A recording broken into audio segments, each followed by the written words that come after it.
महाराज कलयुग आ रहा, इस युग में समय किसी के पास नहीं होगा। आप कृपा करके हमें ये बताएं, आप तो बड़े योगी हैं, आपके लिए कुछ भी दुर्लभ नहीं है, आप विशिष्ट हैं, ऐसा कोई साधन बताएं जिससे भगवान की प्राप्ति हो जाए। देखो बड़ा सुंदर बात है। उसका प्रति उत्तर देते हुए श्री सूत जी कहते, काल के मुख में एक दिन सबको जाना पड़ता है। काल माने समय, समय का चक्र। देखो जो हम 4 साल पहले दिख रहे थे अब नहीं दिख रहे, 4 साल बाद और बदल जाएंगे। आपका भी स्वरूप जो आज दिख रहा कल बदल जाएगा। काल की गति इतनी तीक्ष्ण है कि इसके मुख से कोई आज तक बच ही नहीं पाया समय की गति से। तो बोले देखो संसार का नाम है संसरति इति संसारहा, जो धीरे धीरे खिसक रहा यही संसार है, और एक दिन स्वाहा अपन को भी होना है।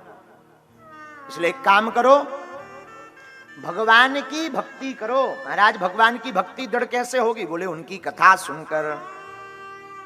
श्रीमद्भागवतम शास्त्रम कलौ कीरेण भासितम। कलयुग में केवल श्रीमद् भागवत रूपी कथा ऐसी है जो हम आपको ठाकुर जी से जोड़ सकती है, भगवान की भक्ति से जोड़ सकती है। देखो तोता बड़ा मीठा बोलता है, पर वही बोलता है जो उसे सिखाया जाए। मिठू सीताराम बोलो, सब वो सीताराम बोलने लगता। तोता मीठा तो बोलता है पर वही बोलता है जो उसे सिखाया जाए।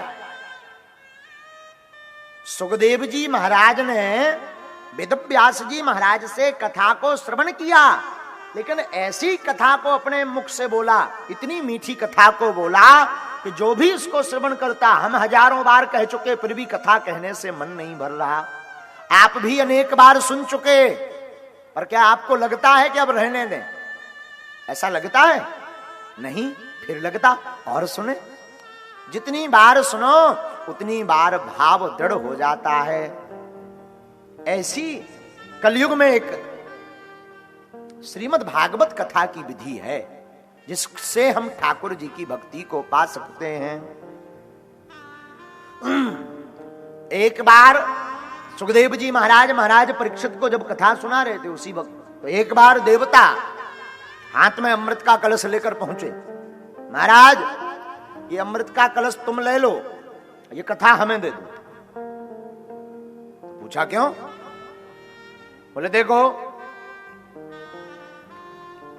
इनको श्राप लगा 7वें दिन मरने का, ये अमृत पिलाकर इनको अमृत प्राप्त करवा दो ताकि नाग काटेगा तो ये मरेंगे नहीं, और कथा अमृत का पान हम सब देवता करें। तो सुखदेव जी बोले देखो भाई कथा तो हम परीक्षित जी को सुना रहे, अगर ये हाँ कह दें तो हम तैयार हैं। बताओ राजन क्या करना है? महाराज फायदा बताओ किसमें? राजन अगर फायदा पूछो तो फायदा तो कथा में है। अमृत पियोगे तो भय, मरने से मृत्यु तो नहीं होगी पर मरने का भय नहीं जाएगा, और कथा अमृत पियोगे तो शरीर तो छूटेगा पर गोविंद का धाम जरूर प्राप्त हो जाएगा।